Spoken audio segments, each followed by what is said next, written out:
이제 분배가 다 맞춰졌습니다. 자, 그런데 분배가 다 맞춰졌는데 그때에 우리 잘 알고 있는 갈렙, 갈렙이 여호수아에게 이제 찾아와서 말을 하는 겁니다. 뭐냐면 요지는 12절에 있습니다.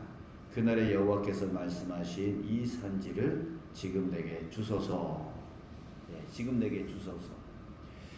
자, 다 땅을 차지한 상태에서 그 땅을 나한테 달라라고 하는 말이 아니에요. 지금 땅의 분배는 정해놓고 가서 취하는 거예요. 그러니까 그 땅은 아직 적군의 가나안 사람들의 땅으로 지금 있는 거죠. 자, 그랬을 때 이 땅을 내게 달라라고 하는 것은 그 땅을 내가 주면 가서 내가 취하겠다. 취하겠다라고 하는 거예요. 자, 우리는 신앙생활 할 때 자꾸만 입만 벌리고 있는 것 같아요. 하나님께 하나님 나한테 채워주세요 라고 하면서 입만 벌리고 하나님이 채워줄 때까지 가만히 있는 것 같아요. 여러분, 그게 신앙이 아니에요. 하나님이 주실 줄 믿고 구하고 나아가서 취하는 거예요. 이게 바로 신앙이죠. 그래서 갈렙이 우리에게 그 신앙의 본을 잘 보여주고 있는데요. 그가 그렇게 할 수 있었던 것은 바로 그는 보지 않았기 때문입니다. 뭘 보지 않았을까요? 자, 첫 번째, 그는 나이를 보지 않았습니다. 10절, 11절을 보겠습니다.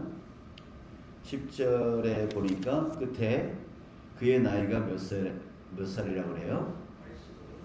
오늘 내가 85세로 돼. 85세로 돼. 자, 이 말은 내 나이가 많이 들었다라고 하는 뜻이겠죠? 그죠? 우리 앞에서도 여호수아에 대해서 이제 나이가 늙고 기력이 쇠했다라고 하는 말을 썼잖아요. 그런 것처럼 이 여호수아와 갈렙은 두 사람만 지금 가나안 땅에 들어왔는데 이 나이가 비슷해요. 나이가 비슷한데 85세라는 나이가 많습니다.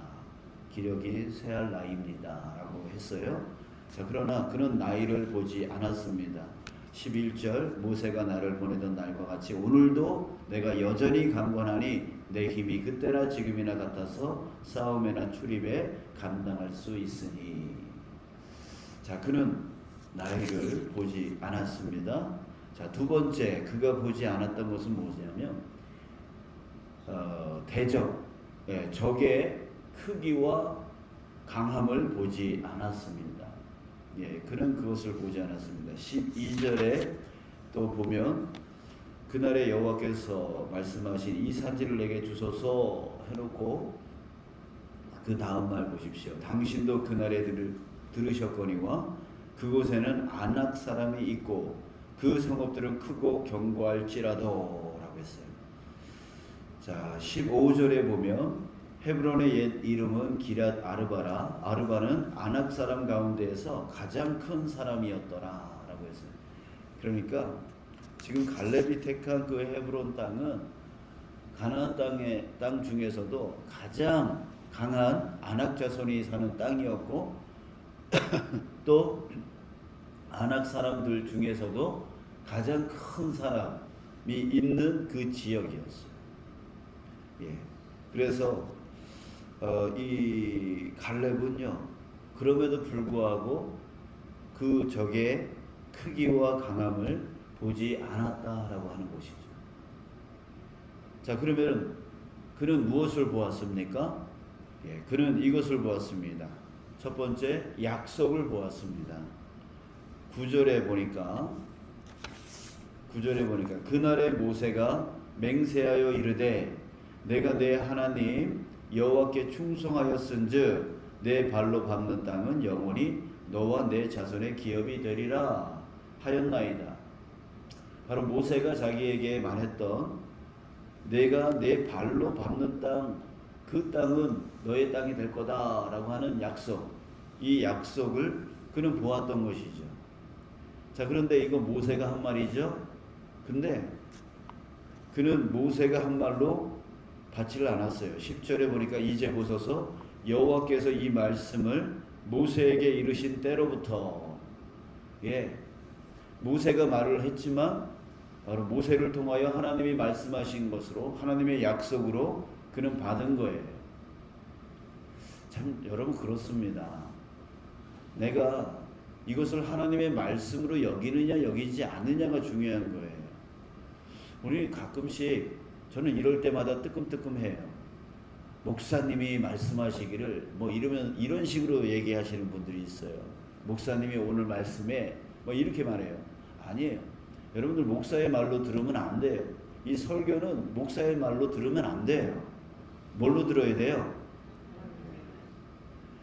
목사라고 하는 그 사람을 통하여 하나님이 말씀하신 거죠. 내가 그것을 어떻게 받아들이느냐, 하나님의 말씀으로 받아들이느냐, 사람의 말로 받아들이느냐. 여러분 옆에 있는 사람이 무슨 말을 했어요. 근데 그 말이 나에게 감동되어져요.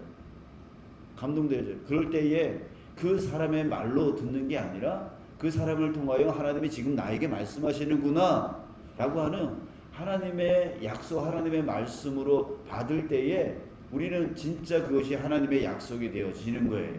내가 그것을 어떻게 믿느냐가 중요한 거예요. 근데 자꾸만 우리는 사람의 말로 듣는 식으로 들으려고 하니 그 말이 그냥 내 안에서 흩어져 버려요. 내 안에 남지 않으려고 흩어져 버린단 말이에요. 이게 아닌 거죠. 내가 성경 말씀을 읽을 때에 나에게 감동되어지는 말씀을 어떻게? 하나님의 약속으로 믿는 거죠. 설교자를 통하여 하나님의 말씀을 들었을 때 그것을 하나님이 나한테, 저분을 통하여, 저 사람을 통하여 나한테 말씀하고 계시는구나 라고 하는 것이 깨달아져야 돼요. 또 내 주변의 상황, 주변의 환경, 주변의 사건 사고, 주변의 그 모든 것들, 이런 것들을 통하여 하나님이 지금 나에게 말씀하고 계시는구나 라고 하는 것을 깨달을 수 있어야 돼요.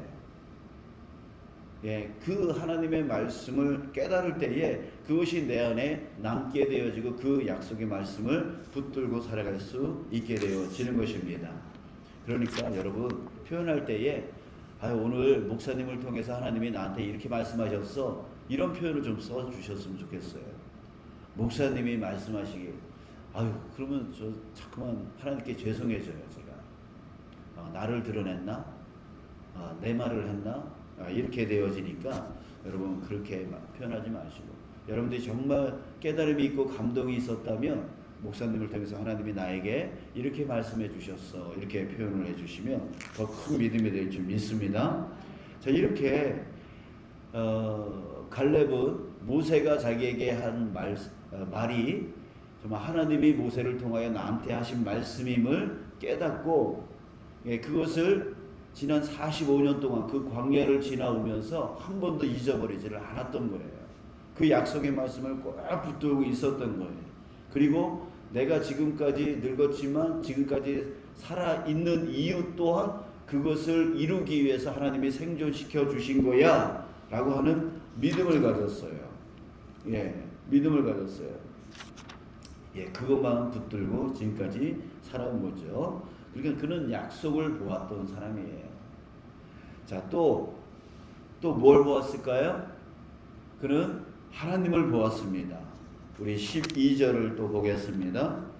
크고 견고할지라도, 그 아낙 자손들이 그 성읍이 크고 견고할지라도 라고 하면서 뭐라고 그래요? 함께 읽을까요? 시작. 여호와께서 나와 함께 하시면 내가 여호와께서 말씀하신 대로 그들을 쫓아내리이다. 하나님을 보았어요. 상황을 보지 않았어요. 적이 얼마나 크고 얼마나 강대한가, 그 성읍이 얼마나 견고한가, 그런 외적으로 육신의 눈으로 보여지는 그들의 외적인 강함과 그런 견고함들을 보지 않고 그보다 더 크신 누구? 하나님을 보는 거죠. 하나님이 함께 하시면 하나님이 함께 하시면. 그래서 하나님을 본 자가 바로 갈렙이었다라고 하는 거예요. 자, 그래서 그는 그들이 아무리 강한 민족일지라도 가서 취하겠다. 내 나이가 85세랄지라도 취하겠다. 나가서 싸우겠다라고 말을 한 겁니다. 여러분, 우리의 삶 가운데 중요한 것은 무엇을 보고 살아가느냐. 이게 중요한 거죠. 무엇을 보고 살아가느냐. 그런 말이 있습니다. 세상을 두려워하면 하나님을 두려워하지 않는다. 근데 하나님을 두려워하면 세상을 두려워하지 않는다. 이런 말이 있습니다. 내가 누구를 두려워하며 살아가느냐, 무엇을 두려워하며 살아가느냐가 내 삶을 좌우하게 되어집니다. 여러분들은 무엇이 두렵습니까? 누가 두렵습니까? 하나님이 두려우시면 세상을 두려워하지 않습니다. 그런데 세상이 두려우면 하나님을 두려워하지 않아요. 아유, 예배 한번 빠지는 거 어때? 하나님을 두려워하지 않아요. 하나님을 두려워하지 않아요. 이런 마음으로 살아갈 수밖에 없어요. 자, 여러분, 우리 하나님을 두려워하며 살아가는 저와 여러분들 되시길 원합니다. 하나님은 반드시 약속을 지키시며 하나님은 반드시 나와 함께 하신다. 그런 하나님을 바라보며 살아가는 저와 여러분들 되시길 원합니다. 그러기 위해서, 하나님을 바라보기 위해서 어떻게 해야 될까요? 하나님을 바라볼, 세상 내 육신의 눈으로 바라보는 것보다 영이신 하나님을 더 바라볼 수 있게 하는 방법이 뭘까요? 여러분, 갈렙은 가만히 있었던 게 아니에요. 끊임없이 하나님을 묵상했고 끊임없이 하나님의 말씀과 기도를 통하여 하나님께 집중했던 거예요. 그냥 하나님의 약속을 믿고 하나님의 함께 하심을 믿었던 게 아니에요. 여러분, 우리도 그렇습니다. 끊임없이 말씀을 통하여 깨달아야 되고 끊임없이 기도해야 돼요. 말씀과 기도가 연약해지면 세상이 더 커 보여요. 그러면 세상을 두려워하게 되어지죠. 세상을 두려워하게 되어지니 세상의 종이 되어지고 하나님을 두려워하지 않게 되어지는 거예요. 그래서 친구한테 버림받으면 어떡하나, 또 가족한테 버림받으면 어떡하나, 또 직장에서 버림받으면 어떡하나, 이런 두려움 가운데 살아가게 되어지는 거예요. 여러분, 우리 하나님께 집중해야 됩니다. 그래서 더 말씀 안으로 들어가야 되고 더 기도에 집중해야 됩니다. 그렇게 되면 세상보다 하나님이 더 크게 보이고요. 하나님이 더 크게 보이면 우리 안에 평안이 깃들게 되어집니다. 그래서 모든 것을 승리하며 나아갈 힘을 얻게 되어지죠. 때로 우리가 두려움 속에 빠질 때가 있어요. 저도 그렇습니다. 두려움 속에 이거 어떡하나, 이 두려움에 이게 연말이 되어지면 그 두려움이 저한테 더 커져요. 이거 구역을 어떻게 해야 되나, 또 일꾼을 어떻게 세워야 되나, 또 안 하겠다고. 요즘 전화 받기가 두려운 거 아시죠? 제가 전화 받기 두려워. 되도록이면 지금 요 때는 전화하지 마세요. 제 가슴이 벌렁벌렁거려요. 그러니까 되도록이면 전화하지 마시고 그냥 하나님께 기도하고 계세요. 그래서 저도 하나님께 기도하면서 하나님의 일꾼을 어떻게 세워야 되는지, 어떻게 구역을 분배해야 되는지, 그런 것들에 대해서 하나님께 계속 기도하면서 묻고 그러고 있습니다. 자, 그래요. 두려움이 찾아올 때 기도의 자리로 나가야 되고, 기도의 자리에 나와서 하나님을 묵상할 때에 하나님이 내가 겪고 있는 것보다 더 크게 보일 때에 평안이 밀려오게 되어지고, 그래서 그 평안의 힘을 갖고 능히 그 일을 이루게 되어지는 것 같아요. 저와 여러분들도 그렇게 승리하며 나가는 우리가 되어지기를 주님의 이름으로 축복합니다.